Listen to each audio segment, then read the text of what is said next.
Welcome to Chalkboard Chronicles. Ever wondered how glass is made? Let's break it down.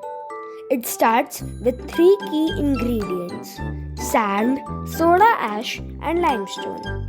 These raw materials are nature's recipe for glass.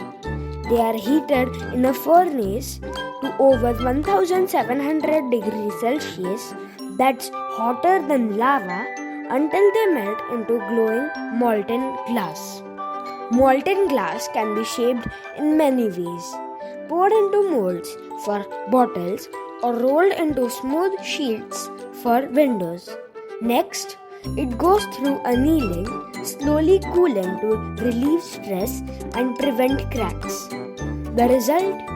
The clear, shiny glass we see every day in homes, cars, and even phones. Thanks for watching Chalkboard Chronicles. Subscribe for more such curious creations.